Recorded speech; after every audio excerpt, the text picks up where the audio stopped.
ఓం అజ్ఞానతిమిరాంధస్య జ్ఞానాంజనాశలాకయ చక్షురున్మీలితం येन తస్మై శ్రీగురవే నమః.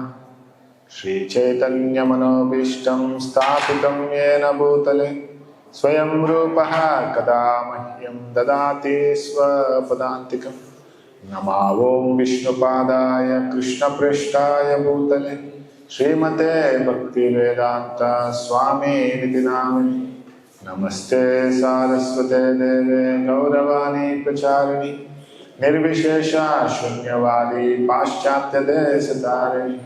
జై శ్రీకృష్ణ చైతన్య ప్రభు నిత్యానంద శ్రీ అద్వైత గదాధర శ్రీవాసాది గౌరభక్తవృంద. హరే కృష్ణ కృష్ణ కృష్ణ హరే హరే హరే రామ రామ రామ హరే హరే. ఓం నమో భగవతే వాసుదేవాయ. ఓం నమో భగవతే వాసుదేవాయ. ఓం నమో భగవతే వాసుదేవాయ.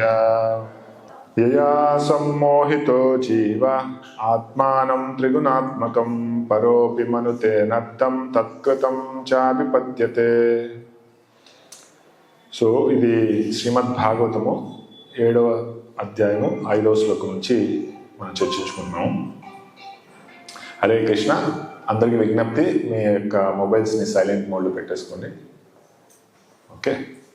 సో మొబైల్ మధ్యలో రింగ్ అయితే అది టెంపుల్కి అంకితం అయిపోతుంది అనమాట. మేము చక్కగా డొనేషన్ వాడుకుంటాను, పుస్తకాలు అమ్ముకోవచ్చు.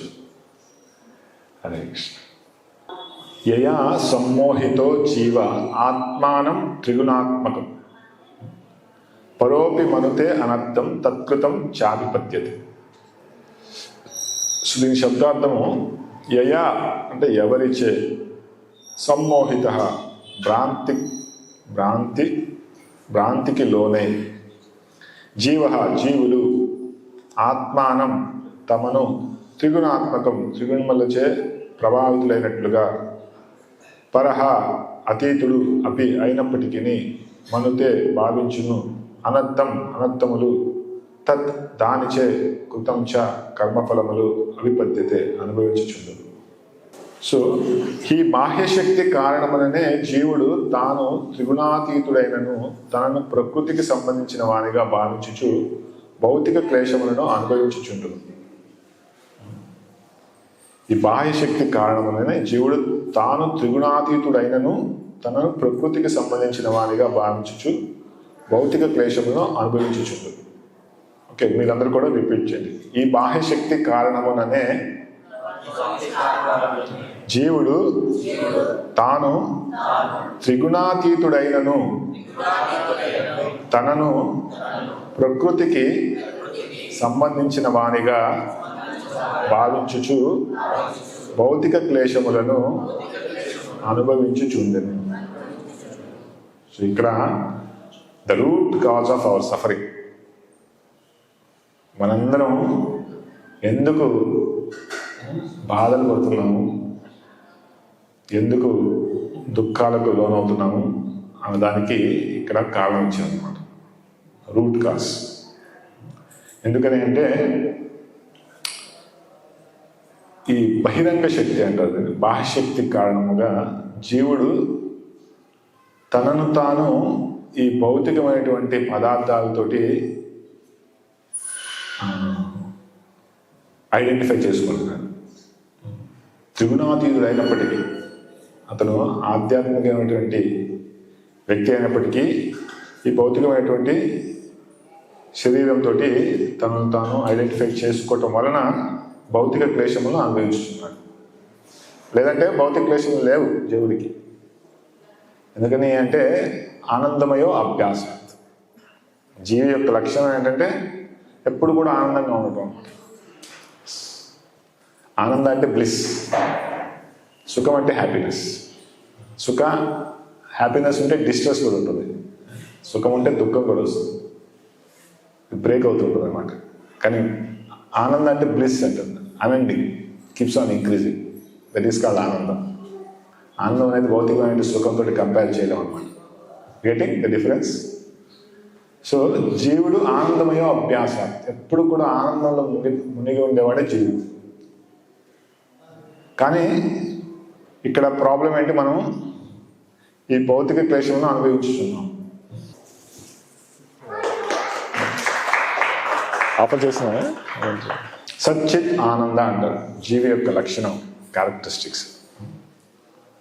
భౌతిక శరీరము అసత్, అచిత్, నిరానందం.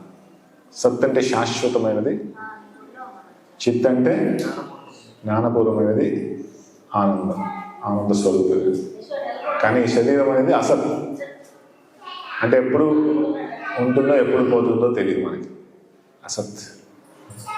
ఈరోజు ఉన్నాం, మనం కాన్ఫిడెంట్గా గ్యారంటీగా చెప్పగలగానే రేపు ఉంటామని ఎంతమంది చెప్పగలరు?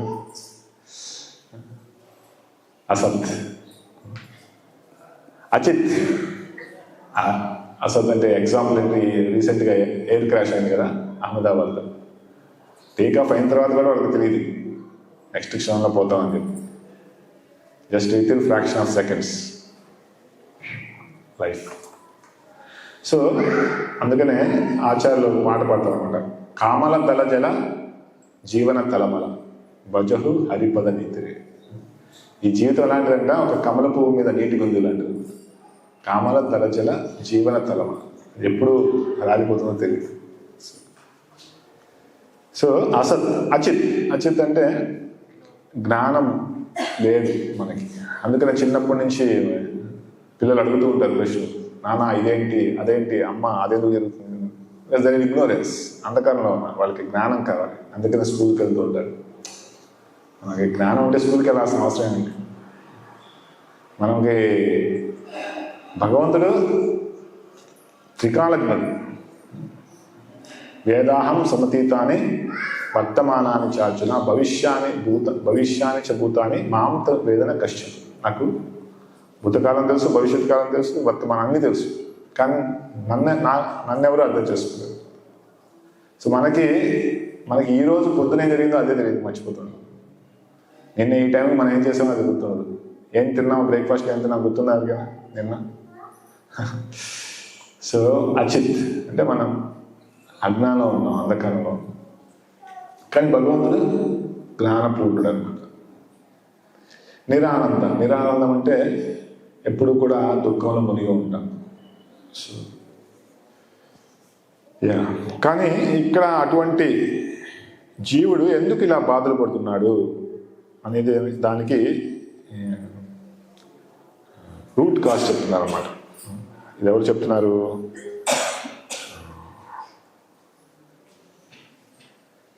సుఖదేవ గోస్వామి చెప్తున్నారు అన్నమాట.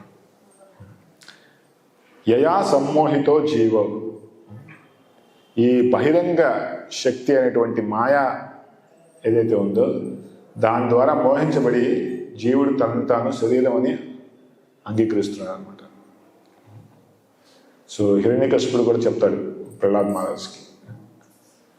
ప్రహ్లాద్ మహారాజ్ చెప్తాడు హిరణ్యకశిపుడికి, తత్సాధు మన్యే అసురవర్య దేహినాం సదా సముద్విగ్న ధియాం అసత్గ్రహ. మీరు తత్సాధు మన్యే అసురవర్య రాక్షసుల్లో నువ్వు చాలా వరిష్ఠుడివి. హిరణ్యకశిపుడిని సంబోధిస్తున్నాను అనమాట. అసురవర్య దేహినాం అంటే దేహాలను ఆశ్రయించిన వాళ్ళలో ఎవరైతే ఈ శరీరంతో అంగీకరిస్తారో సదా సముద్విగ్న, ఎల్లప్పుడూ కూడా వాళ్ళు దుఃఖంలో మునిగిపోయి ఉంటారు. సదా సముద్విగ్న ధియా అసత్గ్రహ. ఎందుకంటే ఇది ఫాల్స్ హౌస్. ఈ శరీరం అనేది ఒక ఫాల్స్ హౌస్ అనమాట. ఫాల్స్ హౌస్ అంటే ఫాల్స్ సీలింగ్ చూస్తాము. ఫాల్స్ సీలింగ్ అది నిజమైన సీలింగ్ కాదు, ఫాల్స్ సీలింగ్, ఫాల్స్ ఫ్లోరింగ్. అలాగే ఫాల్స్ హౌస్ అనమాట. అది టెంపరీ, ఎప్పుడు ఉంటుందో లేదే, ఎప్పుడు పోతుందో లేదు. ఎప్పుడైతే అది మనం స్వీకరిస్తామో అసద్గ్రహ సదా సముద్విగ్న, ఎప్పుడు కూడా దుఃఖములలో చింతలు మునిగిపోయి సముద్విగ్న సబ్మర్జ్డ్. సో చింత చిత ఈ రెండింటికి తేడా ఏంటి? హిందీలో చూస్తే एक छोटा बिंदु है ऊपर डॉट, చింత చిత హిందీలో రాస్తే, తెలుగులో అయితే ఒక చిన్న సున్నా. చిత అంటే మృత్యు సమయంలో మనల్ని శరీరం దాని మీద కాలుస్తారు. అది ఒకసారి మనం చనిపోయిన తర్వాత మనం చిత మీద వెళ్తాము. సో ఒకసారి లైఫ్ టైం. కానీ చింత అనేది మనం బతుకున్నంత వరకు అది కాలుతూనే ఉంటుంది అనమాట, కాలుస్తూనే ఉంటుంది చింత. ఏదో ఒక చింతలు ఉంటూనే ఉంటాయి. సో సదా సముద్విగ్న ధియామసద్గ్రహ. సో తాత్పర్యం చదుదాం, తర్వాత వెళ్ళిపోతుంది. భౌతికత్వమును కూడిన జీవులు దుఃఖమునకు మూల కారణమును తన్ని వారణమునకై చేపట్టవలసి ఉన్నటువంటి పరిహార విధానములు సాధింపవలసి ఉన్న చరమ పూర్ణత్వములు ఇచ్చట తెలియపడుచున్నవి. ఇవన్నీ ఈ శ్లోకమునందు సూచింపబడినవి. జీవుడు తన సహజ స్థితి దృష్ట్యా భౌతిక బంధమునకు పరుడైనను భౌతిక శక్తిచే బంధితుడైన కారణముగా తనను తాను ప్రకృతికి సంబంధించిన వారిగా భావించుడు. ఇట్టి భౌతిక సంపర్క కారణమనే శుద్ధాత్మ స్వరూపుడైన జీవుడు ప్రకృతి త్రిగుణముల ప్రభావం వలన వివిధ అనర్థములను పొందుచున్నాడు. అనగా జీవుడు తనను తాను ప్రకృతితే సృజింపబడినట్లు తప్పుగా భావించును. అనగా భౌతిక స్థితిలో ప్రస్తుతము గల అతని వికృతి ఆలోచన అనుభూతి సమ్మతులు సహజమైనటువంటివి కావు. కానీ అతడు తన సహజమైన ఆలోచనలు అనుభూతులను కోరికలను కలిగే ఉండదు. అనగా జీవుడు తన సహజ స్థితి ఎందున ఆలోచన అనుభూతి కోరికలు లేకుండా ఉండలేడు. బద్ధజీవుని నిజ జ్ఞానము అజ్ఞానముచే కప్పబడి ఉన్నందున భగవద్గీత యందు ధ్రువపరచబడింది. కనుకనే జీవుడు నిరాకార బ్రహ్మమని పలికడి సిద్ధాంతం నేర్చుల ఖండింపబడుచున్నది. ఎంతమందికి అర్థమైంది? తెలుగు చాలా కష్టంగా ఉంది. ఓకే, నేను సింపుల్గా చెప్తాను. శ్రీల ప్రభుపాద్కి జై. సో బేసికల్గా ఏం చెప్తున్నారంటే, ఆత్మానం త్రిగుణాత్మకం శ్లోకంలో వచ్చింది. అంటే తనను తాను ఈ త్రిగుణాలకు, అంటే సత్వ రజో తమో గుణాలతో చేయబడిన పదార్థాలతో చేయబడిన వాడినే అనుకుంటున్నాడు జీవుడు. సో దానివల్లే బాధలు పొందుతున్నాడు. అంటే దాని అర్థం ఏంటంటే జీవుడికి తన సహజమైన స్థితి కూడా ఉన్నది అని అర్థం.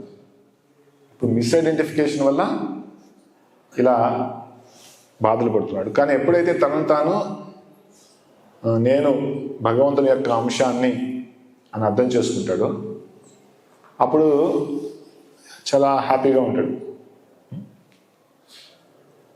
సో అంటే ప్రభుపాదులు ఎవరేమన్నారంటే, జీవుడు నిరాకారుడు కాదు.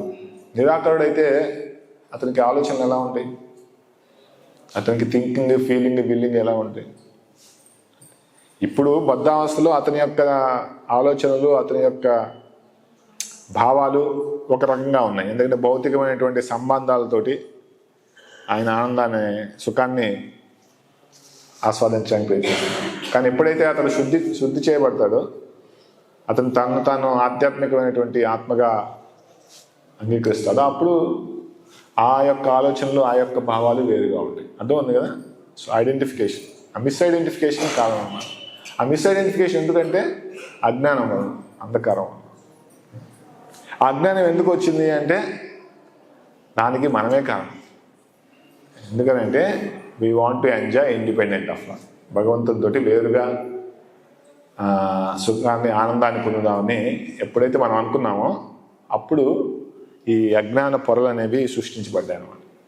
ఎందుకంటే భగవంతుణ్ణి మర్చిపోకుండా మనం ఈ ప్రపంచంలో ఆనందంగా ఉండలేము, సుఖంగా ఉండలేము. అందుకని మన కోసమే భగవంతుడు అజ్ఞానాన్ని సృష్టిస్తాడు. మనం మర్చిపోయి భగవంతుని చక్కగా ఈ లోకంలో మనమే భగవంతులు అనుకొని బతకొచ్చు కదా అని చెప్పి. సో అంటే ఆ అజ్ఞానం అనేది, ఆ అజ్ఞానానికి సృష్టికి కారణం మనమే. అందుకని మన కోరిక ఎప్పుడైతే తీవ్రంగా ఉంటుందో మళ్ళీ భగవంతుని సేవలోకి నేను వెళ్ళాలి అని అప్పుడే ఆ అజ్ఞానం అనేది తొలగిపోతుంది. అప్పటి వరకు మళ్ళీ ఆ కత్తిని వస్తూ ఉంటుంది అనమాట. సో ఎందుకంటే యయా సమ్మోహితో జీవు. సో భగవంతుని యొక్క మాయ. అందుకని భగవద్గీతలో చెప్తారు కదా, దైవీ ఏష గుణమయి మమ మాయ దురత్యయ. విన్నారా శ్లోక భగవద్గీత? మమ మాయ, నా యొక్క మాయ, దానిని మీరు అధిగమించడం అసంభవం. కానీ మామేవయే ప్రపద్యంతే, ఎప్పుడైతే మీరు నా శరణ పొందుతారో అప్పుడు ఈజీగా మాయని అధిగమించవచ్చు. అంటే మన దుఃఖానికి కారణం మన మిస్ఐడెంటిఫికేషన్. ఆ మిస్ఐడెంటిఫికేషన్ కారణం మన యొక్క భోగవృత్తి. సో దాని కారణంగా భగవంతుడు మనల్ని ఆ భౌతిక శక్తి ఆధ్వర్యంలో ఉంచుతాడనమాట. ఇప్పుడు అనొచ్చు, చాలామంది అంటూ ఉంటారు, అరే భగవంతుడు ఎందుకంటే ఇంత క్రూరుడు, మనల్ని ఎందుకు ఇలా బాధలు పెడుతున్నాడు, ఈ ప్రపంచం ఎందుకు ఇంత దుఃఖాలు పెట్టాడు. చాలా మంది అడుగుతూ ఉంటారు, మనకు కూడా ఇలాంటి ప్రశ్న వస్తుంటుంది అనమాట. కానీ భగవంతుడు యాక్చువల్గా ఒక లవింగ్ ఫాదర్ అనమాట. చూడండి, ఒక తండ్రి, జై శ్రీ రాధాశ్యామ సుందరికి, ఒక తండ్రి అప్పుడప్పుడు పిల్లవాడు బాగా అల్లరి పెడుతున్నాడు, చెప్పిన మాట వినట్లేదు, దొంగలిస్తున్నాడు ఇంట్లో ఉన్న వస్తువులన్నీ, డబ్బులు కానీ, అప్పుడు ఏం చేస్తాడు తండ్రి? పనిష్మెంట్ ఇస్తాడు, మందులు ఇస్తాడు. వినలేదనుకోండి బద్దలు చూపిస్తాడు, అయినా కానీ వినలేదనుకోండి ఏం చేస్తాడు? ఒక టీచర్ని పెడతాడు, ఒక వ్యక్తిని పెట్టి ఎక్స్కాట్గా పెట్టి వాడు ఏం చేసినా అన్నీ నిఘాగా వేస్తారు అన్నమాట. కస్టడీలో పెడతారు అనమాట. సో అప్పుడప్పుడు బాడీ బిల్డర్స్ లాంటి వాళ్ళు ఉంటారు. ఎందుకని అంటే వాళ్ళు కొడుతూ ఉంటారు కూడా. తెలుసు తండ్రికి, నేను అపాయింట్ చేసిన వ్యక్తి మా పిల్లవాడిని కొడతాడని. అప్పుడప్పుడు టీచర్లు కూడా కొడుతూ ఉంటారు కదా పిల్లలు, తెలియదా తల్లిదండ్రులకి. అయినా కానీ ఎందుకు పెడతారు? క్రమశిక్షణ కావాలి, పిల్లవాడు మంచి దారిలోకి రావాలి. సో అదే యాక్చువల్గా తండ్రి యొక్క ప్రేమ అన్నమాట. సో అలాగే భగవంతుడు ఈ భౌతిక సృష్టిని సృష్టిస్తాడు. ఎందుకని అంటే మనల్ని మాయా యొక్క ఆధ్వర్యంలో పెడతాడు. ఎందుకనంటే మనల్ని మళ్ళీ మంచి మార్గంలో తీసుకొచ్చి భగవంతుని మీద మళ్ళీ మన ప్రేమని జాగృతి చేయడానికి అలా చేయవలసి వస్తుంది భగవంతుడికి. భగవంతుడికి కూడా ఇష్టం లేదు, కానీ అలా చేయవలసి వస్తుంది. ఎందుకంటే మనం మాట వినలేదు. ముందు మాట మంచిగానే చెప్పారు, వద్దురా నాయన, నువ్వు వేరుగా ఉండి ఆనందంగా ఉండలేవు, నా సేవ చేస్తూ ఆనందంగా ఉండొచ్చు అంటే మనం వినలేదు. నేను స్వరాటే, నేను నీలాగా ఉండాలనుకుంటున్నాను. ఎందుకు నువ్వే 16,108 గోపికలతో నువ్వే ఆనందంగా ఉండాలి, నేను అలానే ఉంటాను. మనకు ఒక్కరితోనే సరిపోవట్లేదు, 16,000 మంది ఎక్కడ సరిపోతుంది చెప్పండి. సో ఆ విధంగా భగవంతుడు మనల్ని బహిరంగ శక్తి ఆధ్వర్యంలో పెడతారు. కానీ ఆ శక్తి స్వతంత్రంగా పనిచేయలేదు. ఆ బహిరంగ శక్తి భగవంతుని ఆధీనంలోనే ఉంది. అది మనం అర్థం చేసుకోవాలి. అంటే భగవంతుడు శక్తిమాన్, అన్ని శక్తులకు ఆయన స్వామి. ఆయన కింద ఎన్నో శక్తులు ఉంటాయి అన్నమాట. అందులో ముఖ్యంగా 3 శక్తులు ఉంటాయని చెప్తారు. ఏంటి? బహిరంగ శక్తి, అంతరంగ శక్తి, తటస్థ శక్తి. బహిరంగ శక్తి అంటే భౌతిక ప్రపంచం, తటస్థ శక్తి అంటే మనం జీవులము, అంతరంగ శక్తి అంటే భగవంతుని యొక్క పార్షదులు, భగవంతుని యొక్క శుద్ధ భక్తులు, భగవంతుని యొక్క అవతారాలు, అవన్నీ కూడా అంతరంగ శక్తులు. ఇంకా ఎన్నో శక్తులు ఉన్నాయి, కానీ 3 జనరల్ కేటగిరీ చేశారు. సో మనం ఏంటి? తటస్థ అంటే ఒడ్డున ఉన్న వాళ్ళం అన్నమాట. తట అంటారు కదా ఒడ్డుని, తటస్థ. చూడండి, ఒడ్డున ఒకసారి సముద్రము అలలు సాయంత్రం అయితే ముందుకు వస్తుంది, తెల్లవారగానే వెనక్కి వెళ్ళిపోతుంది.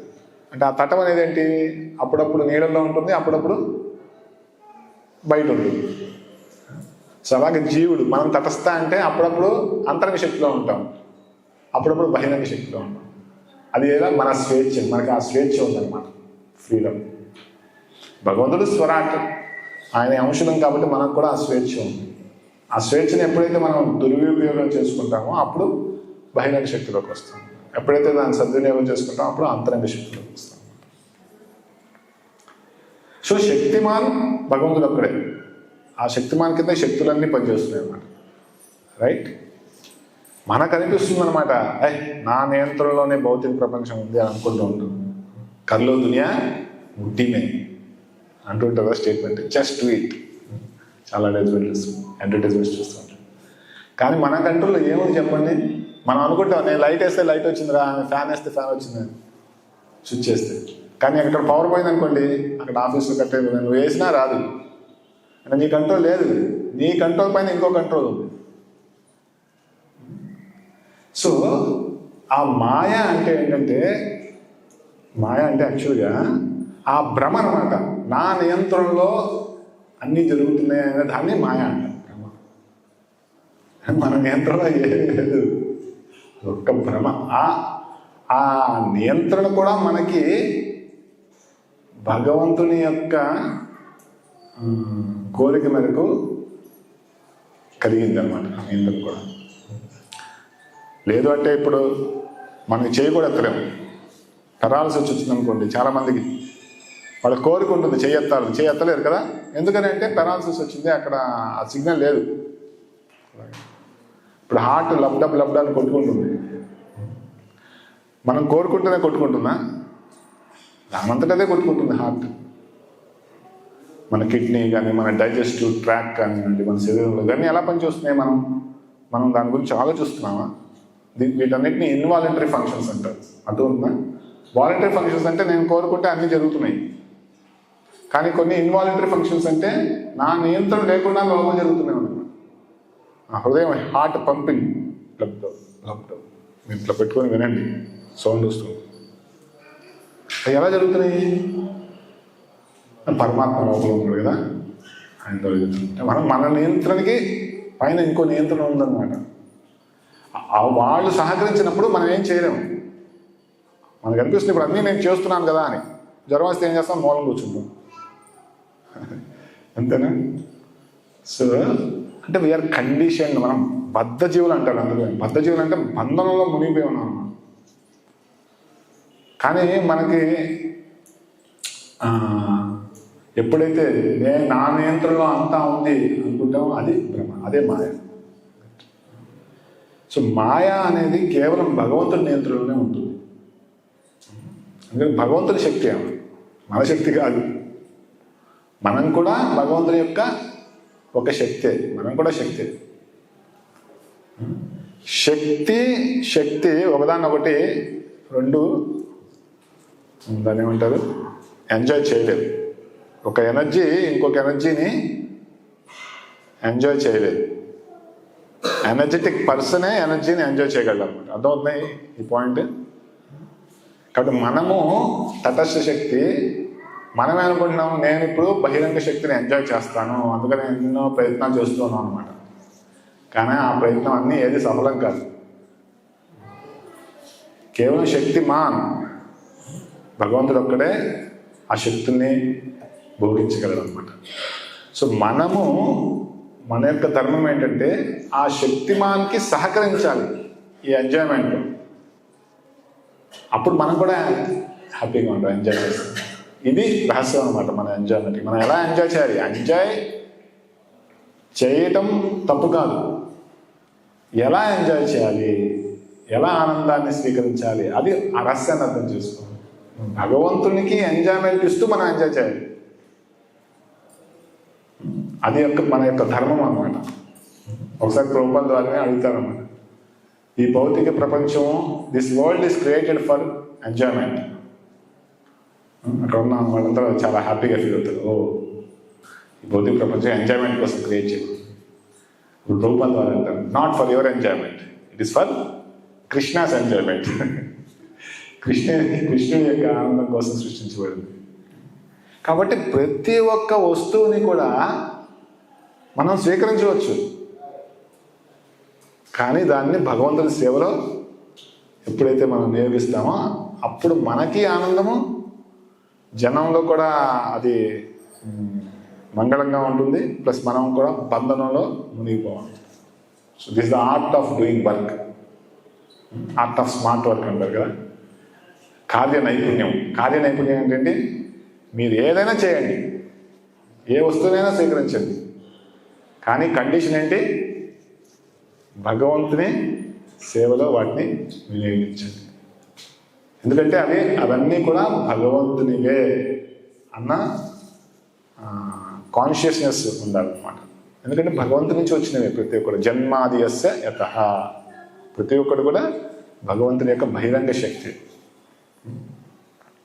ఆ చేతులతోటి ఎప్పుడైతే మనం వాటన్నిటిని కూడా గంగలో కూర్చొని మనం గంగ నీళ్ళని మళ్ళీ అర్పిస్తూ ఉంటాం కదా, తేరా తుజుకేతే మేరా క్యా లాగే, అదే ఉంది.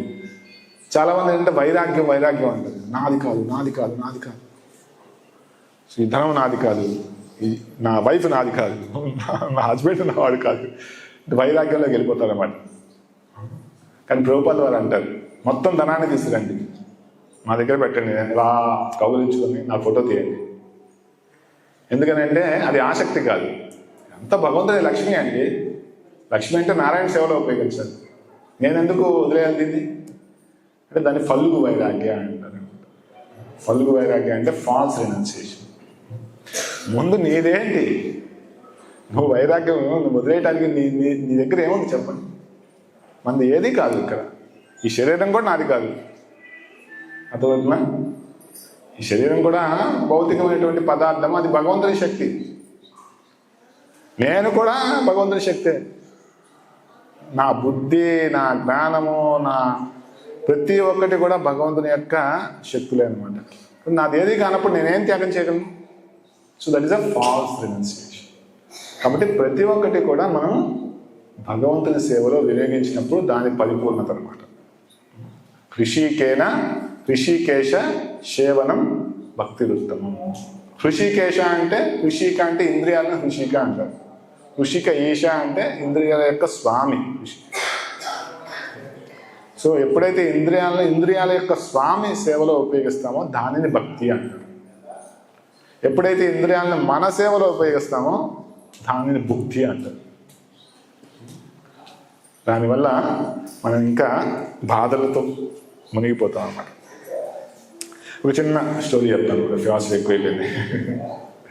సో ఒక ఊళ్ళో ఒక సర్కస్ జరుగుతుంది అనమాట. సో 25 పైసా సర్కస్. సో చాలామంది పావలాకి సర్కస్ చూపిస్తున్నారు అని చెప్పి తెల్లవారుజామున లైన్ కట్టారు 5 నుంచి. సో మొత్తం లైన్ పొడుగ్గా అనమాట. సో మొదటి వ్యక్తి చాలా ఆతృతగా ఎదురు చూస్తున్నాడు. పాపం 5ంటికి వచ్చి కూర్చున్నాడు, 9ంటికి ఓపెన్ చేశారు, 4 గంటలు వెయిట్ చేశారు. చాలా ఆతృతగా ఉన్నాడు అనమాట. లోపలికి వెళ్ళి నేను సర్కస్ ఏం చేస్తారు, ఫస్ట్ వ్యక్తిని చూడబోతున్నాను. లోపలికి వెళ్తాడు. సర్కస్లో ఏమీ లేదు, ఖాళీగా ఉంది అంతా, పెద్దగా ఎవరు కనిపించలేదు. ఎవరున్నారు ఇక్కడ, రండి సర్కస్ అన్నారు, చూపించండి. పెద్ద బ్రెజిల్లో వస్తాం అనమాట. ఏమంటారు బ్రెజిల్ అని తెలుగులో? అర్థమైంది కదా, బాడీ బిల్డర్ గ్లౌజ్ చేసుకొని వస్తుంది. ఏంటంటే సర్కస్ చూపిస్తారు కదా, ఏంటి అది సర్కస్ కావాలా, పావలాకి సర్కస్ కావాలని చెప్పి 2 ఇస్తాడు వాడికి ముఖం మీద. గట్టిగా వస్తారు, ఎందుకు కొడుతున్నారు, సర్కస్ చూపిస్తున్నారు, ఎందుకు కొడుతున్నారు, ఇదే సర్కస్ చూడు బాగా అని చెప్పి బాగా అటు ఇటు లాగించి కొడతారు అనమాట. అన్నీ బయటకు తరిమేస్తాడు. బయటకు వచ్చిన తర్వాత అన్నీ దులుపుకుంటాడు. అబ్బో 5ంటికి వచ్చాను, లోపలికి వెళ్ళాను, ఇప్పుడు తన్నులు తిన్నానని చెప్పానంటే బయట వాళ్ళు నవ్వుతారు చెప్పి బయట వాళ్ళందరూ ఆతృతగా ఎదురు చూస్తున్నారు. లోపలికి వెళ్ళాక అది ఏం జరిగిందని అంటే వీడ ఏం సర్కస్ అంటే సూపర్ సర్కస్, ఇటువంటి సర్కస్ ఇప్పటివరకు నేను చూడలేదు, చాలా బాగుంది, మీరు కూడా అలా. ఇంక వాళ్ళ యాంటిసిపేషన్ ఇంకా పెరిగిపోయింది అనమాట. ఏమి సర్కస్ అని చెప్పి ఇంక 2వ వాడు వెళ్తాడు. పాపం అడుగులు చూస్తాడు, ఏం లేదు, ఖాళీగా ఉందంత. సేమ్ అడుగుతాడు, ఎవరు ఇక్కడ, ఏంటి సర్కస్ ఏంటి చూపించండి. మొదటి వాడికి బాగా చూపించారు, నాకెందుకు చూపించారు, నీకు చూపిస్తానని చెప్పి వస్తాడు. మళ్ళీ రిపీటర్ ఫుల్ కొడతారు అనమాట. కొట్టి వాడిని బయటపడేస్తాడు. సో వాడు వచ్చి బయట మళ్ళీ దులుపుకుంటాడు. అదేంటి, మొదటి వ్యక్తి చాలా బాగుందన్నాడు సర్కస్, ఇప్పుడు నేను చెప్పాను అనుకోండి నాకు తన్నులు పడ్డాయని అందరు నా మీద నవ్వుతాడు. కాబట్టి నేను కూడా చాలా బాగుంది సర్కస్, వస్తుంది ఫ్యాంటాస్టిక్ సర్కస్, ప్రతి ఒక్కరు చూడాల్సింది. సో ఈ విధంగా ప్రతి ఒక్కరు లోపలికి వెళ్తారు, తన్నులు తినొస్తారు అనమాట. అందరూ కూడా బాగుంది అని చెప్పుకుంటారు. ఒక వారం పొడుగుతున్నా ఆ సర్కస్ గురించి అందరూ చెప్పుకుంటున్నారు. అబ్బా ఏమి సర్కస్ చూపించారు, ఏమి సర్కస్ చూపించారు మీకు, ఏమి సర్కస్ చూపించారు అక్కడ, ఏమీ లేదు, అన్నీ తన్నులే. సో అది స్టోరీ కొద్ది నవ్వుకోవడానికి బాగుంది, కానీ అంతా మన స్టోరీయే. సో యాక్చువల్గా అంటే భౌతికమైనటువంటి శక్తి మనల్ని అలా బాక్సింగ్ లాగా ఆడుకుంటుంది అనమాట. అంటే ప్రక్షేపాత్మిక శక్తి, ఆవరణాత్మిక శక్తి అని రెండు ఉంటాయి మాయాదేవి దగ్గర. ప్రక్షేపాత్మిక అంటే మనకి కప్పేస్తుంది, ఆవరణాత్మిక అంటే మనకి కప్పేస్తుంది. ప్రక్షేపాత్మిక అంటే మనకి వెరైటీ ఇచ్చి మనని మోహంలో పెట్టుకున్నాం అనమాట. ఈ విధంగా ఎంజాయ్ చేయొచ్చు, ఆ విధంగా ఎంజాయ్ చేయొచ్చు. కవరింగ్ అండ్ కిక్కింగ్ పొటెన్సీ అంటారు. సో ఈ విధంగా మనము ఈ భౌతిక ప్రపంచంలో చాలా ప్రయత్నాలు చేస్తున్నాం సుఖంగా ఉండడానికి. కానీ మనకి అది అందని వస్తువు అయిపోతుంది అనమాట. ఎలాగైతే గాడిద ముందు క్యారెట్ పెట్టి వాడు తోలుతూ ఉంటాడు, అది గాడిద ఎంత ముందుకెళ్ళినా కానీ క్యారెట్ దొరకదు కదా, సో వాడు పట్టుకున్నాడు దాని. అలాగే మనకు కూడా ఈ భౌతికమైనటువంటి ఆనందం, మనం దాని గురించి చాలా ప్రయత్నాలు చేస్తూ ఉంటాం అనమాట. కానీ అది ఎప్పటికీ ఒక అడుగు ముందే ఉంది. సో మరి ద సొల్యూషన్ ఏంటి?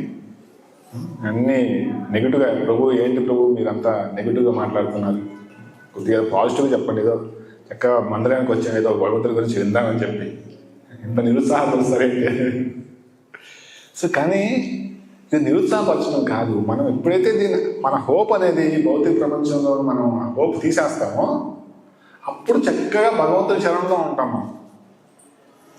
అప్పుడు యాక్చువల్లీ అసలైన ఆనందాన్ని మనం పొందవచ్చు అన్నమాట. సో చాలా ఇంపార్టెంట్, రెండు ఉండాలి.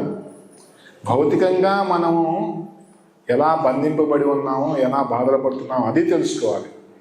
ప్లస్ భగవంతుని భక్తిలో ఎంత ఆనందం ఉన్నది అది కూడా తెలుసుకోవాలి. రెండు ఉన్నప్పుడు మనం చక్కగా భక్తిలో ప్రగతి చెందుతాం అన్నమాట. ఒకవైపు ఎక్కాలి. సో ఇప్పుడు ఒకవైపు చెప్పాను. సో ద అదర్ సైడ్ అది కూడా చెప్పుకున్నాము. ఓకే, దాని సొల్యూషన్ ఏంటి అంటే నెక్స్ట్ శ్లోకంలో చెప్తామన్నమాట. అనత్తోపశమం సాక్షాత్ భక్తియోగం మదోక్షజే లోకస్య జానతో విద్వాంస్ చక్రే సాత్వత సంహితాం. అంటే ఈ అనర్థాలు, ఇవన్నీ కూడా అనర్థాలు అనమాట. Unwanted things. అర్థ అంటే మీనింగ్ఫుల్, అనర్థ అంటే మీనింగ్ లేని వస్తువులు. అనర్థ ఉపశమనం, దాని నుంచి ఉపశమనం ఎలా వస్తుంది? సాక్షాత్ భక్తి యోగం అదోక్షజే, భగవంతునికి భక్తి చేయటం ద్వారా అనర్థాలన్నీ కూడా తొలగిపోతాయి. అదోక్షజే అంటే ఆయన మన యొక్క ఇంద్రియాలకు లోబడి ఎప్పుడూ ఉండడు, ఇంద్రియాలకు అతీతంగా ఉంటాడు. అదోక్షజే అంటారు. సో భక్తి యోగం అదోక్షజే. ఇది జనాలకు తెలియదు ఈ విషయం, అందుకని వాళ్ళ కోసము వ్యాసదేవుడు ఏం రాశాడంట, ఈ శ్రీమద్ భాగవతాన్ని రచించాడు.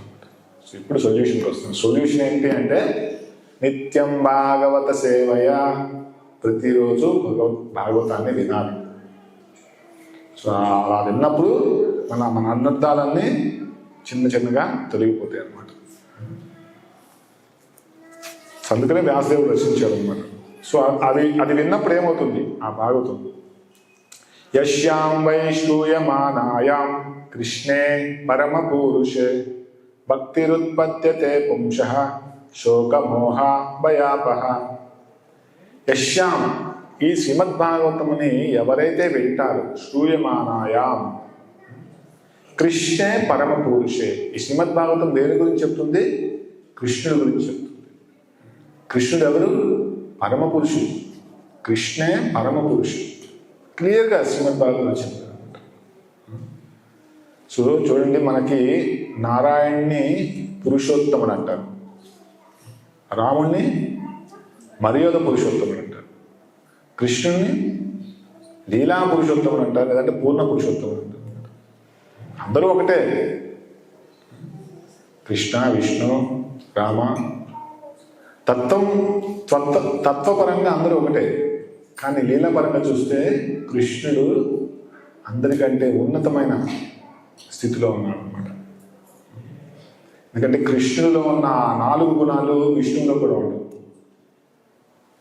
సో అందుకనే అటువంటి భక్తిని మనకి ప్రసాదించడానికి చైతన్య మహాప్రభులు అవతరించారు 500 సంవత్సరాల క్రితము. మరియు దానిని మనకి భాగవతం రూపంలో శ్రీల ప్రభుపాద వారు మనకి ఆ భక్తిని ఇచ్చారు అనమాట. చూడండి ఎంతటి సౌభాగ్యాన్ని మనకు అందించడానికి వీళ్ళు పూనుకున్నారు. సో ఆ కృష్ణుడి గురించి మనం ఎప్పుడైతే వింటామో, కృష్ణే పరమ పురుషే భక్తిరుత్పద్యతే పుంసాం, మనకి భక్తి జాగృతి అవుతుంది అన్నమాట. భక్తిరుత్పద్యతే పుంసాం శోక మోహ భయాపహ. ఎప్పుడైతే ఆ భక్తి అనేది స్టార్ట్ అవుతుందో ఏమవుతుంది? శోక మోహ భయ అపహ. శోకం పోతుంది, భయం పోతుంది, మోహం పోతుంది. అంటే ఏంటి? శోకం అంటే ఏంటి? జరిగిపోయిన దాని గురించి, అలా జరిగింది, ఇలా జరిగింది, అలా రాసి ఉండాల్సింది, ఎగ్జామ్లో నేను మంచిగా రాసి ఉండాల్సింది, ఎంతో చదివాను, ఈ క్వశ్చన్ మర్చిపోయాను రాయటం, మొత్తం శోకించడం. భయం అంటే జరగబోయే దాని గురించి, అరే ఫ్యూచర్లో ఏం జరుగుతుందో, నాకు సీట్ వస్తుందో రాదు, లైక్ దట్ భయం. మోహం అంటే వర్తమానంలో భ్రమించుతున్నాం అనమాట. శోక మోహ భయాపహ. ఈ 3 కూడా అపహ అంటే తొలగించబడతాయి అనమాట. ఎప్పుడైతే మనం భగవంతుని గురించి శ్రవణం చేస్తాము, శ్రీమద్ భాగవతాన్ని మనం కూర్చొని వింటాము భక్తుల ద్వారా. సో చాలా సింపుల్ సొల్యూషన్. ఫస్ట్ నేను చెప్పాను, the root cause of our suffering is మనము శరీరంతో ఐడెంటిఫై చేసుకొని మాయాశక్తిలో ఉన్నందువల్ల. So what is the solution? Here Srimad Bhagavatam from realised source.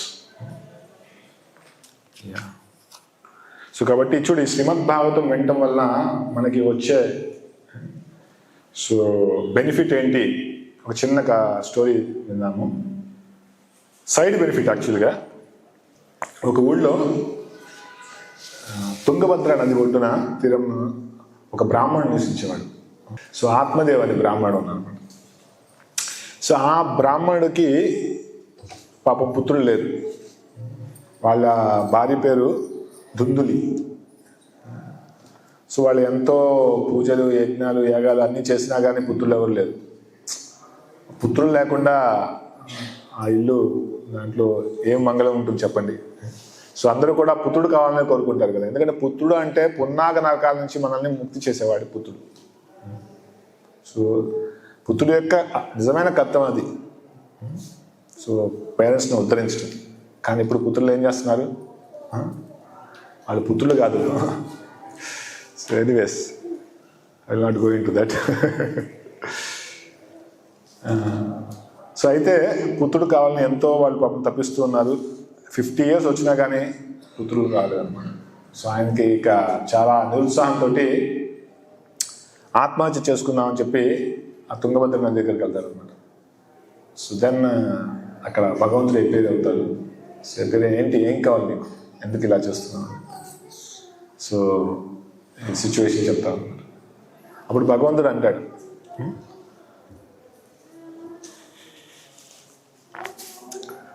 Chitraketu మహారాజు యొక్క స్టోరీ చెప్తాడు. భాగవతంలో వస్తుంది అది కూడా. చూడండి, మీకు పుత్రులు కావాలని కోరుకుంటున్నారు, కానీ మీలాగే పుత్రులు కావాలని చెప్పి ఒక రాజు కూడా చాలా పరితపించాడు. ఎన్నో వివాహాలు చేసుకున్నాడు. 1 crore wives, కరోడ్పతి. ఎందుకంటే ఒకళ్ళ ద్వారా పుత్రులు ఉత్పత్తి అవుతారని చెప్పి. కానీ ఆయన కర్మలో లేదు అది. ఎంతమందిని చేసుకున్నా కానీ పుత్రులు లేదు. మన దశరథుడు కూడా అలాగే చేసుకున్నారు కదా, 365. కానీ సంతానం కలగలేదు. అప్పుడు లాస్ట్కి నారదముని పర్వతముని అనుకుంటే 2 సాధువులు వెళ్తారు ఆ రాజుకి ఉపదేశాన్ని ఇవ్వడానికి. కానీ అతడు సో వినే మూడ్లో ఉండాడు అనమాట చిత్రకేతు మహారాజు. అదే ఆలోచన వస్తుంది అనమాట, నాకు పుత్రులు లేదు. సాధువులు వచ్చారు, వాళ్ళని సత్కరించి వాళ్ళని గౌరవించి ఏదన్నా ఉపదేశాలు సదుపదేశాలు విందామన్న ఆలోచన లేదు. ఎందుకంటే mind is occupied with having a son. So అలా చూడండి, మనం కూడా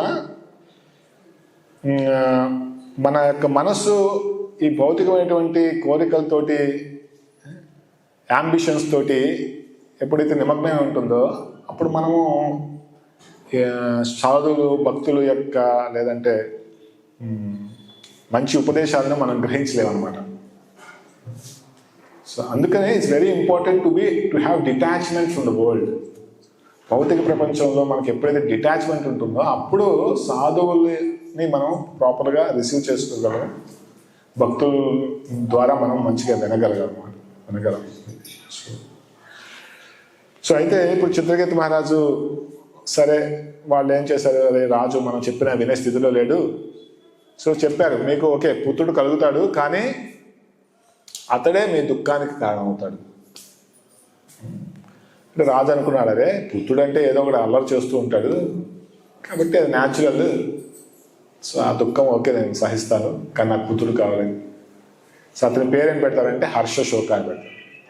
హర్షశోక అంటే హర్షం అంటే he'll give happiness, at the same time he'll give శోక ఆల్సో.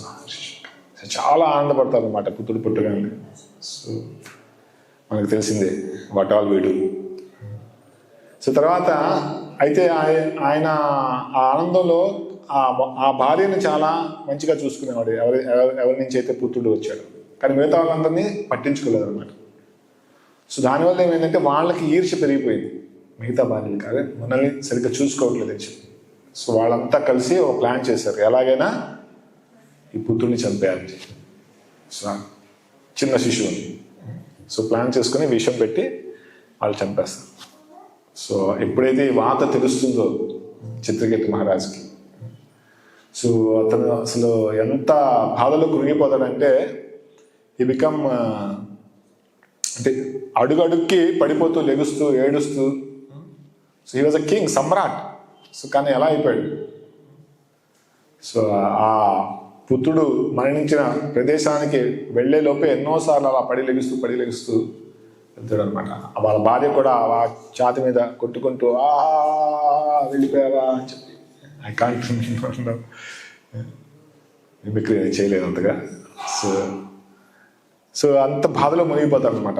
అంటే just few months before or few years before చాలా ఆనందంలో ఉన్నాడు, కానీ ఇప్పుడు ఎంతో శోకంలో మునిగిపోతాడు అనమాట.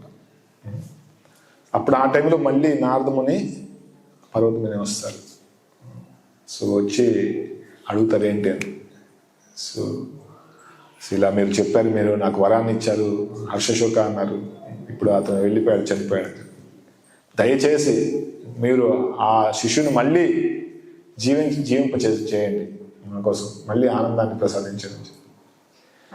సో వాళ్ళకి కొద్దిగా మిస్టిక్ పవర్స్ ఉంటాయి, ఎందుకంటే ఆ రోజుల్లో వీళ్ళంతా కొద్దిగా శక్తివంతమైన పురుషులు కదా. సో వాళ్ళు వాళ్ళ యొక్క ఆధ్యాత్మిక బలంతో మళ్ళీ ఆ జీవుడిని సరే ప్రాణం తీసుకొస్తారనమాట. సో వీళ్ళంతా ఏడుస్తున్నారు, మీకోసం కొద్దిగా మాట్లాడచ్చు. సో ఇది భాగవతంలో వస్తుంది 6వ స్కందంలో, జీవబూచు అని. ఆ జీవుడు మాట్లాడతాడు అన్నమాట. మళ్ళీ ఎవరు మీరు ఎందుకు నా గురించి ఏడుస్తున్నా అని చెప్పి, నువ్వు నా పుత్రుడివి కానీ ఇప్పుడు చనిపోయావు అని చెప్పి.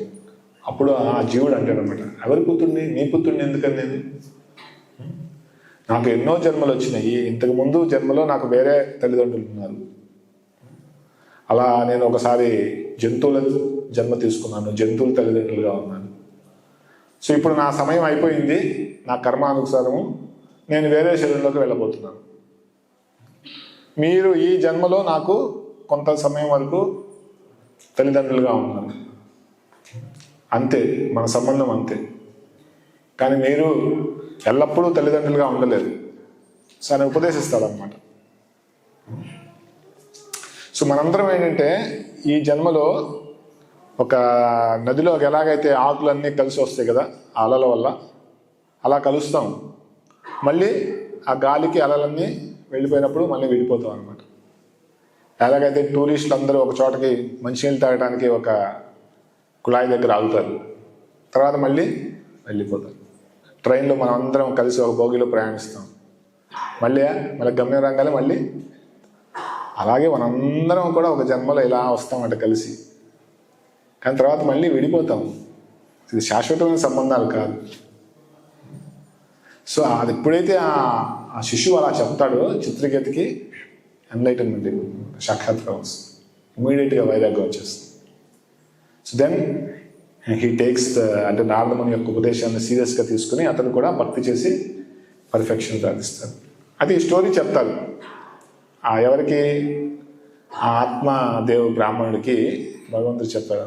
చెప్పి అయినప్పటికీ ఆయన బాధ తగ్గదు. ఎందుకంటే ఎప్పుడైతే ఆ కోరికలు తీవ్రంగా ఉంటాయో ఎన్ని చెప్పినా కానీ ఆ ఫిలాసఫీ ఎక్కదు, ఆ కోరిక నెరవేరాల్సిందే. ఓకే సరే, నీకు ఒక పండు ఇస్తాను, ఆ పండు తీసుకెళ్ళి మీ ఇంట్లో ఇవ్వండి అని చెప్తాను. మీ భార్యకి ఇస్తే ఆమె తిన్నప్పుడు ఒక శిశువు పుడతాడు. సో ఇతను తీసుకెళ్ళి ఆత్మదేవ బ్రాహ్మణం ఆ భార్యకి ఇస్తారు అనమాట. కానీ ఆ భార్య అనుకుంటే ఇప్పుడు నేను తిన్నాను అనుకుంటే నాకు ఆల్రెడీ ఏజ్ అయిపోయింది, ఇప్పుడు మళ్ళీ తింటే గర్భం ధరిస్తే నా శరీరం ఇంకా కురుపు అయిపోతుంది, పాడైపోతుంది, కానీ నాకు ఇష్టం లేదు. ఏం చేస్తాను, వాళ్ళకి ఆ అమ్మాయికి ఒక ఫ్రెండ్ ఉంటుంది ఆడ. సో ఆమెకి ఆల్రెడీ గర్భవతి అనమాట. So already 2-3 times she got children. So పిల్లలు ఉన్నారు, కానీ ఈసారి గర్భవతి రూపంలో ఉంది. నేను ఈ శిశువుని మీకు ఇస్తాను, మీరు నాకు ఆ పండు ఇవ్వండి, దానికి బదులుగా నాకు ధనాన్ని ఇవ్వండి అని చెప్పి అలా అగ్రిమెంట్ చేసుకుంటారు అనమాట. సో ఈ విధంగా ఆ పండు ఆమెకి ఇస్తారు.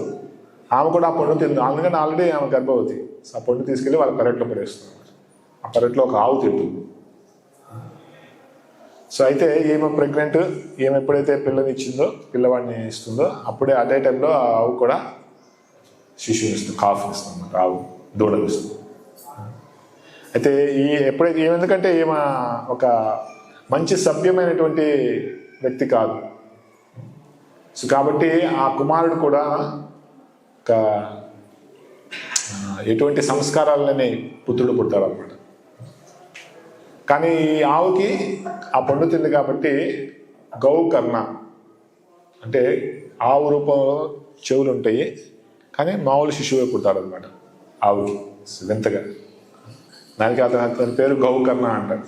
జై శ్రీ రాధా శ్యామ్ సుందర్కి.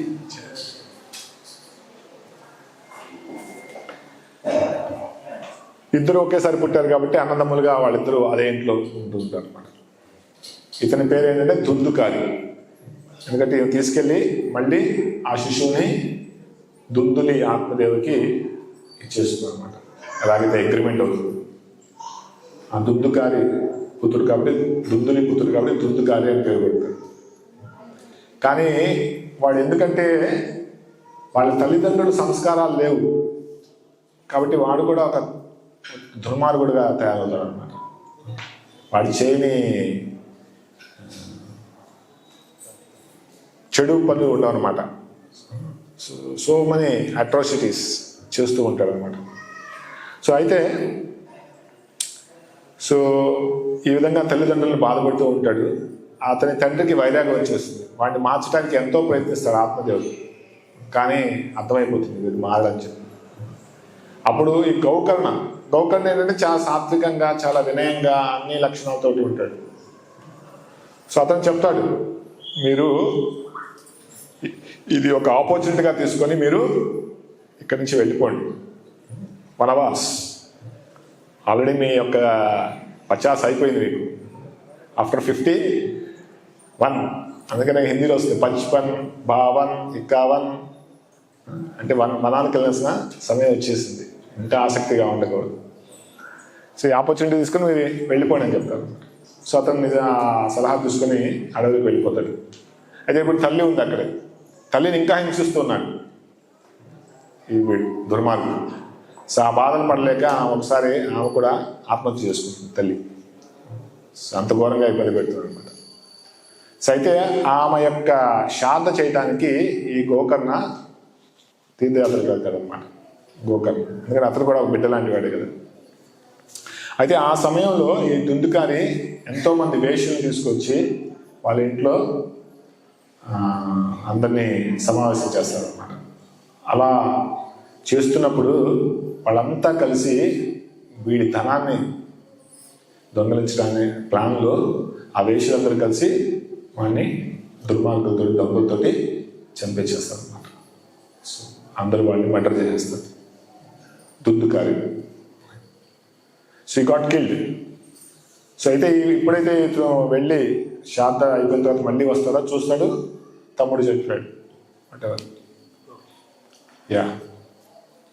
సో అప్పుడు మళ్ళీ సరే ఏం చేస్తాం, వీడికి నేను ఏదో కొద్దిగా మంచి ఉపదేశం చేద్దాం అనుకున్నాను, ఇంతలోకి ఇది అయిపోయింది.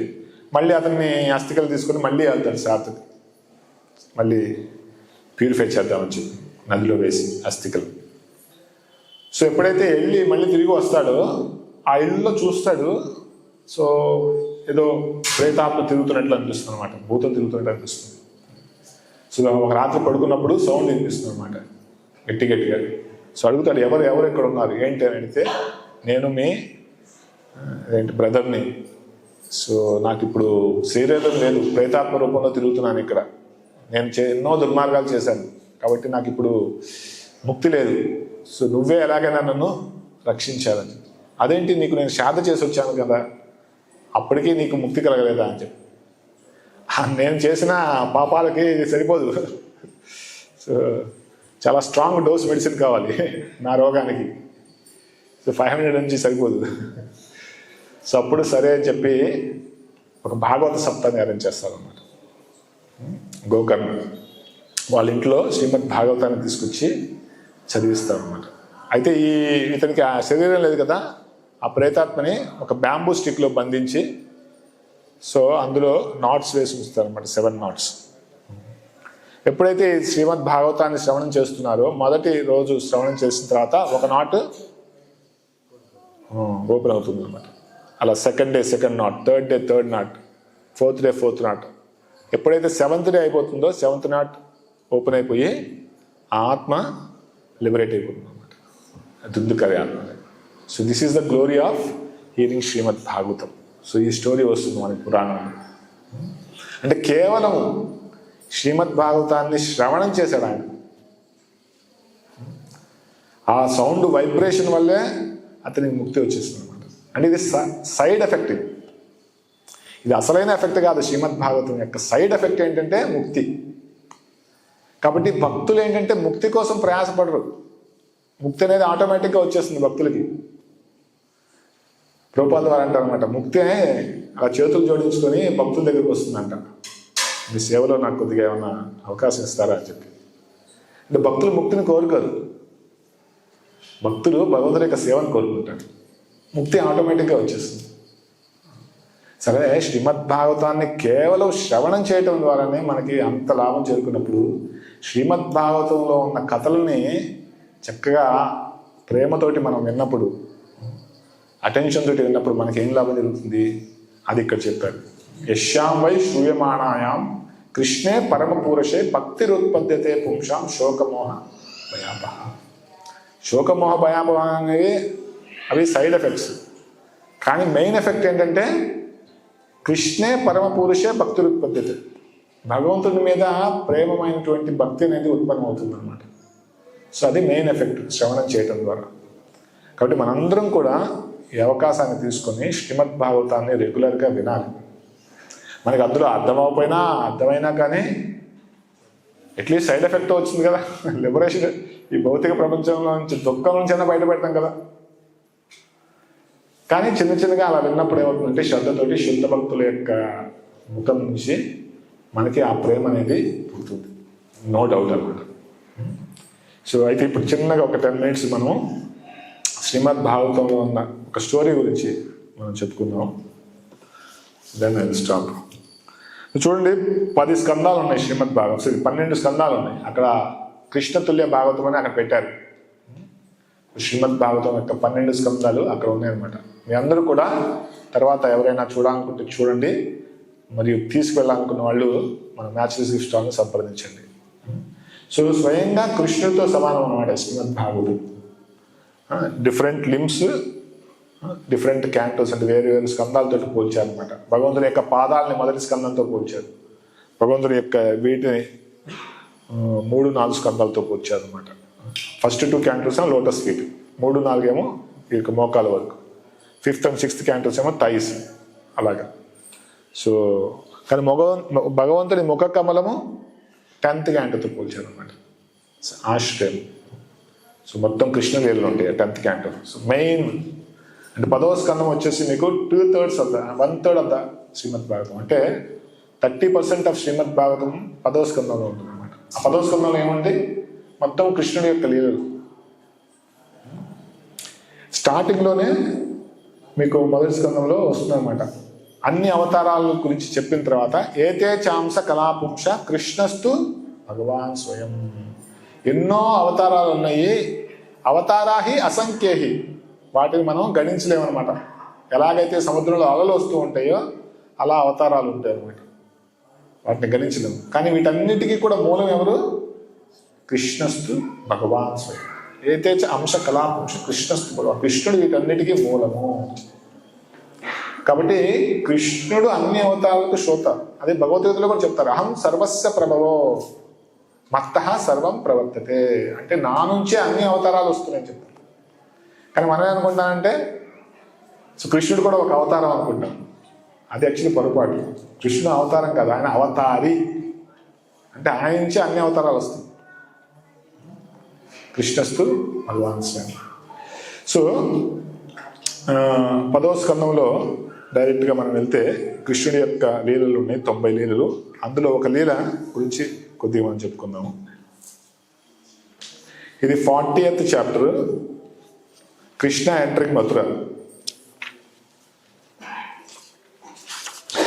ఎప్పుడైతే అక్రూరుడు మనకి బృందావనం వెళ్ళి కృష్ణుణ్ణి తీసుకురావడానికి వెళ్తాడు, కంసుడు పంపిస్తాడు అనమాట.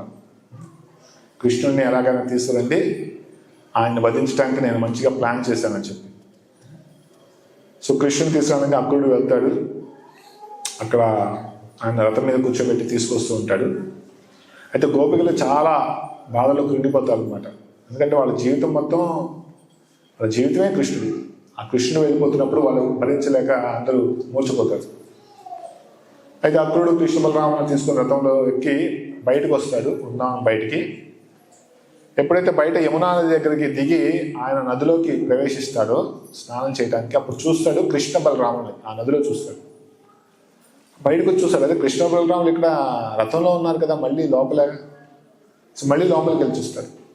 కృష్ణ బలరాములు ఇద్దరు కూడా ఇప్పుడు విష్ణువుగా మరియు ఆదిశేషుడుగా మారిపోతాడు అనమాట. అంటే Krishna becomes Vishnu and Balaram becomes Vishesh. అంటే అలా పడుకొని ఉంటాడు శానం, అంటే నాన్ డిఫరెంట్. సో అంటే విష్ణువు వాళ్ళందరూ కూడా వీళ్ళ నుంచి వచ్చిన వాళ్ళు. అదే కాదు, ఆ నదిలో ఈ విష్ణు ఆదిశేషుల చుట్టూతా బ్రహ్మ, శివ, 4 కుమారులు, సరస్వ, అలా ఎంతో మంది దేవతలు ఉన్నారన్నమాట. గంధర్వులు, కిన్నెరులు, అలా అందరూ ఆరతిస్తూ ఉన్నారు. సో అప్పుడు అక్రూరుడు ప్రార్థన చేస్తాడు. తర్వాత మళ్ళీ ఒడ్డుకొచ్చి మళ్ళీ రథం దగ్గరికి వెళ్తాడు అనమాట. అప్పుడు కృష్ణుడు అడుగుతాడు, ఏమన్నా అద్భుతమైన విషయాన్ని చూసావా అని చెప్పి. మిమ్మల్ని చూసినప్పుడు ఇక అద్భుతమైన విషయం ఏముంటాయి, అన్ని అద్భుతాలు మీలోనే ఉన్నాయి. మీ యొక్క దివ్యమైనటువంటి రూపాన్ని చూసినప్పుడు అన్ని అద్భుతాలను చూసామండి.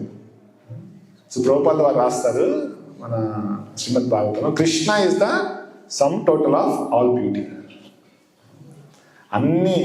అంత సౌందర్యానికి కృష్ణుడు ఆది అని చెప్పి. కాబట్టి మనం నిజంగా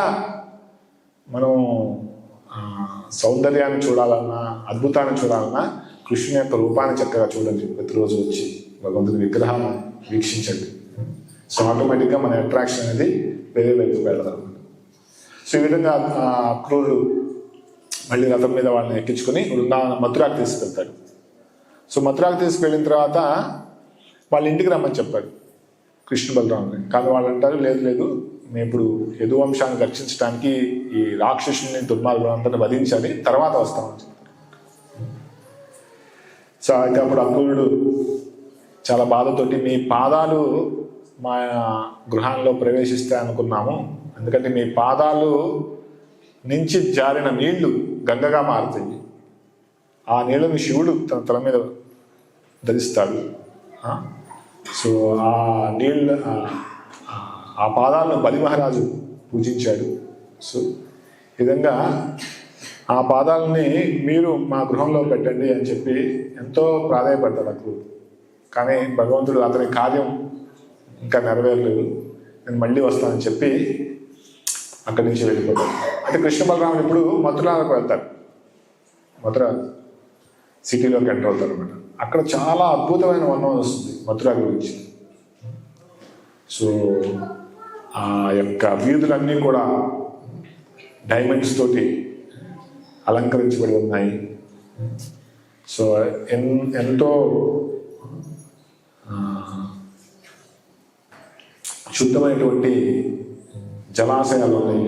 అందులో డక్స్, స్వాన్స్, ఇటువంటి పుణ్యమైనటువంటి పక్షులు అక్కడ తిరుగుతూ ఉన్నాయి. చాలా మంచి వర్ణన వస్తుంది మథుర గురించి. చాలా వెల్ డెకరేటెడ్ హౌసెస్ మరియు సిస్టమాటిక్ హౌసెస్, అంటే అన్నీ కూడా ఒకే రకంగా డిజైన్ చేసిన హౌస్లు ఉన్నాయంట. అంటే ఒకటే ఇంజనీర్ కట్టారు. అప్పుడప్పుడు మనం చూస్తుంటాం కదా రో హౌసెస్ అని. అసలు ఆ మథురాలో సో ఇటువంటి డిస్క్రిప్షన్ వస్తుంది. సో అయితే ఎప్పుడైతే కృష్ణ బలరాములు లోపలికి వెళ్తారో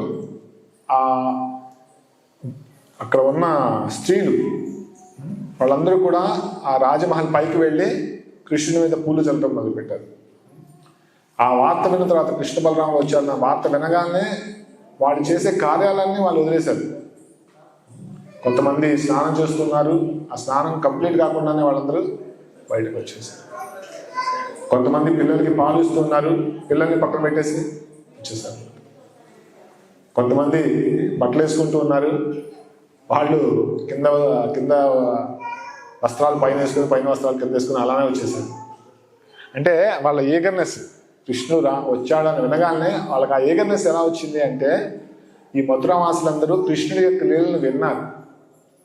అతను ఉన్నానంటే ఎంత ఒక 20 కిలోమీటర్స్ అంతే.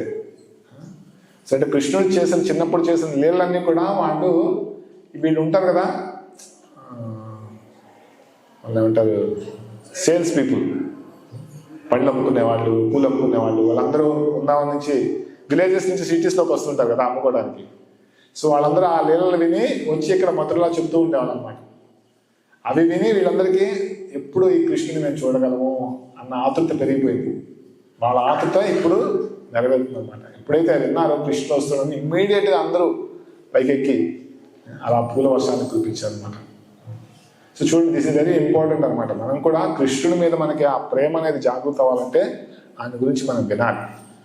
సో దేర్ఫోర్ నిత్యం భాగవత సేవ, అది కూడా ఎవరి దగ్గర నుంచి వినాలి? భక్తుల ద్వారా వినాలన్నమాట.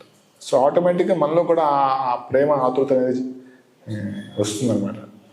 అది ఎప్పుడైతే వస్తుందో చాలు, మన యొక్క ఎన్నో జన్మల నుంచి పేరుకుపోయినటువంటి ఆ మురికి అంతా కూడా తొలగిపోతుంది అనమాట. ఆ యాంటిసిపేషన్ మొత్తం తీసేస్తుంది ఆ మురికిని.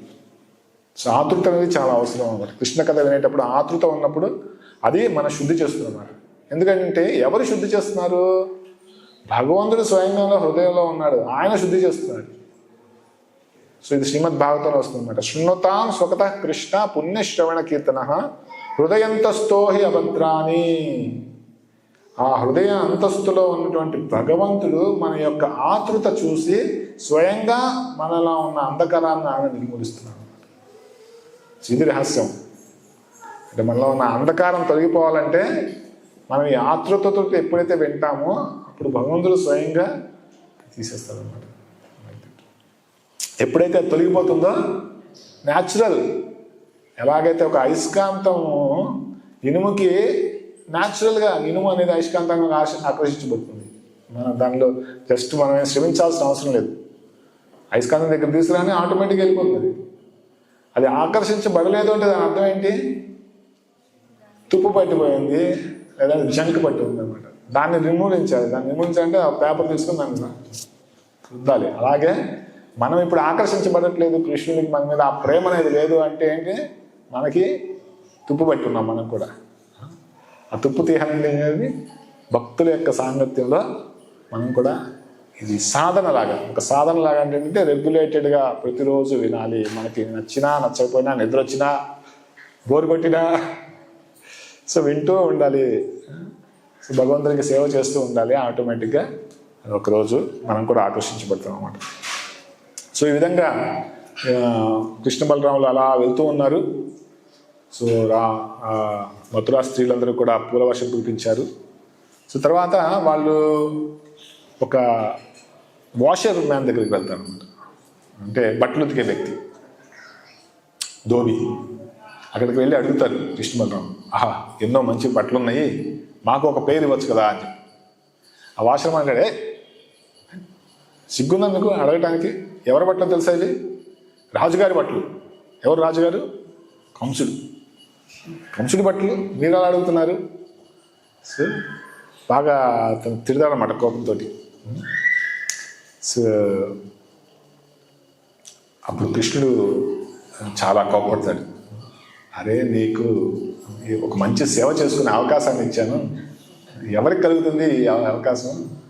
దాన్ని నువ్వు ఇట్లా దుర్వినియోగం చేసుకుంటావా అని చెప్పి వెంటనే చేయి తెస్తాడు. 2 ఏళ్ళతోటి ఇట్లా అంటాడు, మన రజనీకాంత్ భాషలాగా. సంతే ఆ మెడ తెగిపోతుంది అనమాట. శరీరం మెడ తెగిపోయి కింద పడిపోతుంది అనమాట. ఇమ్మీడియట్గా అక్కడ పక్కన ఆ వాష్రూమ్ అనే యొక్క వీళ్ళు ఉంటారు, రిలేటివ్స్, వాళ్ళందరూ భయంతో పారిపోతారు. ఆ బట్టలన్నీ అక్కడ వదిలేస్తారు. వెంటనే కృష్ణుడు ఏం చేస్తారు, ఆ బట్టలు తీసుకొని కృష్ణ బలరామం మళ్ళీ వేసుకుంటారు. అంటే ముందు మర్యాదగా అడిగాడు, ఇదిరా నాయన బట్టలు అని చెప్పి, ఇవ్వలేదు. ఏం చేస్తాడు, ఆయన తీసేసుకుంటాడు. అంటే దీని నుంచి మనం ఏం నేర్చుకోవచ్చు అంటే, సో భగవంతుడు మనకి ఒక సేవా అవకాశాన్ని ఇస్తాడనమాట. సో మనం ఎప్పుడైతే చక్కగా దాన్ని స్వీకరిస్తామో మనమే దాంట్లో లాభాన్ని అనుభవించేది. కృష్ణుడికి ఏం అవసరం లేదు, అంతా ఆయనవే. కానీ అలా చేయలేదనుకోండి, ఎలాగో అది భగవంతుడు తీసేసుకుంటాడు. ఇక్కడేమో డైరెక్ట్గా తీసుకున్నాడు చంపి, మనకి మృత్యు రూపంలో వస్తాడు. లేదంటే మన రిలేటివ్సే దోచేసుకుంటారు, మన పుత్రులే దోచేసుకుంటారు కదా. మనకి అందరికీ అనుభవం ఉంటుంది. ఏది మనం కాపాడుకోలేము. ఎవరు దోచేసుకోకపోతే ఒకరోజు కాలం అన్నీ తీసేసుకుంటాం అన్నమాట. కాబట్టి దానికంటే ముందు, అది పోయే ముందే మన అంతటగా మనమే భగవంతుడికి ఇచ్చేసామనుకోండి, సేవలో పెట్టామనుకోండి, దానివల్ల మనకే లాభం అనమాట. సో దీని నుంచి మనం అది నేర్చుకోవచ్చు. సో అలా బట్టలు వేసుకొని వాళ్ళు ఇంకా ముందుకు వెళ్తూ ఉన్నారు. సో ఇప్పుడు ఒక టైలర్ కనిపిస్తాడు. సో మథుర టైలర్ దగ్గరికి వెళ్తారు అనమాట. సో కృష్ణ బలరాం చూడంగానే ఆయన ఎంతో ఆనందంతో వాళ్ళని ఆహ్వానిస్తారు అనమాట. రండి రండి అని చెప్పి కూర్చోబెట్టి వాళ్ళ కాళ్ళు కడిగి వాళ్ళకి సత్కరించి, సో ఆయన దగ్గర ఉన్న బట్టలతోటి మంచి వాళ్ళ కొలతలు తీసుకుని బట్టలు కుట్టిస్తారు అనమాట. Readymade, instant. అక్కడ అలానే వర్ణం వచ్చింది. మరి అంత ఇన్స్టాంట్గా ఎలా కుట్టాడో మనకు తెలియదు.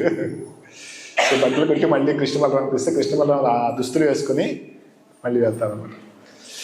అప్పుడు అతను వరం అడుగుతాడు. ఏం వరం కావాలో కోరుకొని కృష్ణుడే అడుగుతాడు అనమాట. అప్పుడు ఆ అదంటే టైలర్ అడుగుతాడు, మీరు మీ యొక్క ఈ దివ్యమైనటువంటి రూపము సేవ చేసుకునే భాగ్యాన్ని, సౌభాగ్యాన్ని నాకు కలిగించండి అని చెప్పి అడుగుతాను అనమాట. ఫర్ రియల్ బెనిడిక్షన్, ఏ వరాలు నాకు అవసరం లేదని చెప్పి. ప్లస్ మీ యొక్క భక్తులు సేవ చేసుకునే అవకాశం ఇవ్వండి. ప్లస్ ఈ భౌతిక ప్రపంచంలో ఉన్న జీవులకు సేవ చేసే అవకాశం ఇవ్వండి. సో అక్కడ ప్రభుపాదుల వారు రాస్తారు, కేవలం భగవంతుని యొక్క సేవ కాదు, భక్తులు కేవలం వాళ్ళ యొక్క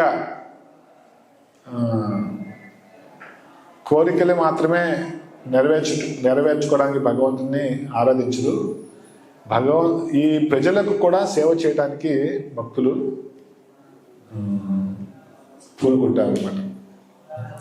సో ఇక్కడంటే real welfare work, real humanitarian work యాక్చువల్గా భక్తులే చేయగలరు. కేవలం భక్తులు వాళ్ళ స్వార్థం కోసమే ఆలోచించరు. నిజమైన భక్తుడు ఎవరంటే ప్రభుపాదుల వారు. చూడండి, ఆయన భక్తులు చక్కగా వృందావనంలో జపం చేసుకుంటూ అక్కడే ఉండొచ్చు కదా. 70 ఏళ్ల వయసులో అందరూ వృందావనానికి వెళ్తూ ఉంటారు. ఓల్డ్ ఏజ్ అక్కడే ఒక 2 BHK ఫ్లాట్ తీసుకుని అక్కడే మళ్ళీ వెళ్దామని చెప్పి. కానీ ప్రభుపాదుల వారు 70 yearsలో ఆయన రాధా దామోదర్ మందిరంలో ఆయనకు ఆల్రెడీ ప్లేస్ ఉంది. అది వదిలేసి అమెరికా న్యూయార్క్ వెళ్తారు. మాయాక అడ్డా 70 yearsలో అదేంటి దాన్ని జలదూత అంటారు అనమాట. కార్గో షిప్ అంటే మన గూడ్స్ ట్రైన్ లాంటిది అనమాట. కార్గో షిప్లో 2 గంటలు ట్రావెల్ చేస్తూ 2 times హార్ట్ అటాక్ వస్తుంది. ఎందుకని అంటే ఈ జీవులందరికీ కూడా ఈ అవకాశాన్ని ఇవ్వాలి, భక్తి మార్గాన్ని ఇవ్వాలి. ఎందుకని భగవంతుని కోరిక. సో భగవంతుని ప్రసన్నం చేయాలన్న కోరికతోటి ప్రభుపాద ద్వారా. సో నిజమైన భక్తుడే ఎప్పుడు కూడా తన స్వార్థం గురించి ఆలోచించారు. తనకు దొరికిన సౌభాగ్యాన్ని నలుగురికి పంచాలని ప్రయత్నం చేస్తారు అన్నమాట. సో ఈ విధంగా ఆ టైలర్ అలా కోరుకుంటాడు.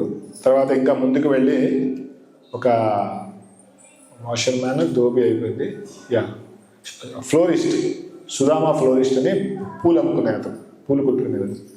సో అతని దగ్గరికి వెళ్తారు అనమాట. సో అతను వాళ్ళని ఇలానే ఆహ్వానించి సత్కరించి వాళ్ళని కూర్చోబెట్టి వాళ్ళకి మంచిగా ఇలాంటి పూలతోటి, ఇంకా అద్భుతమైనటువంటి పూలతోటి 2 మాలలు చేసి కృష్ణ బలరాములకి దండగా వేస్తారు అనమాట. So Krishna Balram they become so pleased. So ఎంతో ఆనందంతో ఇతనికి సారూప్యం ఇస్తారు. సో అంటే సారూప్యం అంటే కృష్ణుడికి ఎలాంటి రూపం అయితే ఉందో అలాంటి రూపమే అతను కూడా చతుర్భుజ రూపంలో వైకుంఠంలో నివాసించగలరు అన్నమాట. సో అది ప్రసాదిస్తారు అన్నమాట. తర్వాత ఇంకా కొద్దిగా ముందుకు వెళ్ళి వీళ్ళు ఒక స్త్రీ ఉంటుంది, కుబ్జా అని. కుబ్జా అంటే 3 ప్రదేశాలలో బెండ్ అయి ఉంటుంది అన్నమాట. సో చాలా వంగిపోయి చాలా కురూపిగా, ఎటువంటి అందం లేకుండా. సో అటువంటి స్త్రీ ఆమె శాండిల్వుడ్ పల్ప్, చందనం తీసుకొని వెళ్తుందన్నమాట. ఎంతో సుగంధమైనటువంటి చందనం. కృష్ణ బలరాములు అడుగుతారు, ఎక్కడికి వెళ్తున్నావు? చందనం తీసుకెళ్తున్నాడు. ఆ చందనాన్ని మాకివ్వండి అని చెప్తారు. సో యాక్చువల్గా ఇమ్మీడియట్గా ఆమె చందనాన్ని కృష్ణ బలరాములకి ఆయింట్మెంట్ లాగా పూస్తుంది అనమాట. అసలు ఆ చందనం ఎవరి కోసం అంటే కంసుడికి రోజు ఆమె ఆ సేవ చేస్తుంది అనమాట, చందనాన్ని ఇచ్చే సేవ. కానీ ఇంతకుముందు వాషర్ మ్యాన్ ఏమన్నాడు, కంసుడి బట్టలు ఎంత ధైర్యం నువ్వు అడగటానికి అని చెప్పాడు. కానీ కుబ్జా ఏం చేసింది, ఇమ్మీడియట్గా కృష్ణ బలరాముల సౌందర్యం చూసి వాళ్ళకి ఆ సేవ చేస్తుంది అనమాట. అంటే కంసుడు ఇది తెలిస్తే నన్ను పనిష్మెంట్ ఇస్తాడు, నన్ను చంపేయచ్చు కూడా అన్న విషయం తెలిసినా కానీ ఆ సేవ చేస్తుంది. సో దానికి కృష్ణుడు చాలా ఆనందపడతాడు అనమాట. ఇమ్మీడియట్గా ఏం చేస్తాడు, కృష్ణుడు ఆమె కాళ్ళ దగ్గర కాళ్ళతోటి కాళ్ళను తొక్కి ఆమె ఇక్కడ ఏమంటారు ఇది పట్టుకొని ఇట్లా పైకి లేపుతారు. సో ఇమ్మీడియట్గా ఆమె ఒక యవనటువంటి స్త్రీగా మారిపోతుంది. చాలా సౌందర్యంగా దేదీప్యమానంగా వెలిగిపోతుంది అనమాట. So she becomes a very beautiful lady. అంటే దీన్ని అక్కడ ప్రభుపాద వారు రాస్తారు. సో ఇది నిజమైన సంపత్తి, నిజమైన సౌందర్యం ఏమిటంటే భగవంతుని యొక్క సేవ చేయడం. ఎప్పుడైతే మనం భగవంతుని యొక్క సేవ చేస్తామో ఆటోమేటిక్గా మనం కూడా చాలా బ్యూటిఫుల్గా అయిపోతాం. అంటే శారీరకంగా కాకపోవచ్చు, కానీ ఒక తేజస్సు అనేది మనలో వస్తుంది. సో ఎంతమంది ఈ అబ్జర్వ్ చేశారు, ఎప్పుడైతే భగవంతుని భక్తి చేస్తారో ఆటోమేటిక్గా వాళ్ళలో ఒక రకమైనటువంటి తేజస్ అనేది మనం చూస్తాం. అగ్రీ? ప్రభుపాద వారు చూడండి, ఆయనకి ఏం సౌందర్యం ఉంది భౌతికంగా, కానీ ఎంతమంది యూరోపియన్స్, అమెరికన్స్, ఆస్ట్రేలియన్స్ అందరినీ కూడా అట్రాక్ట్ చేశారు ఆయన. ఎందుకంటే ఆధ్యాత్మికమైనటువంటి అది తేజస్ అనమాట. సో భగవంతుడు భక్తి చేసినప్పుడు ఆ తేజస్ అనేది, ఆ బ్యూటీ అనేది ఆటోమేటిక్గా వచ్చేస్తుంది అనమాట. చూడండి, వాల్యగౌడ వాల్మీకి అయిపోయారు, మృగారి ఒక మంచి భక్తుడు అయిపోయారు. ఇంకా చాలా ఉదాహరణ, హిప్పీస్ బికేమ్ హ్యాపీస్.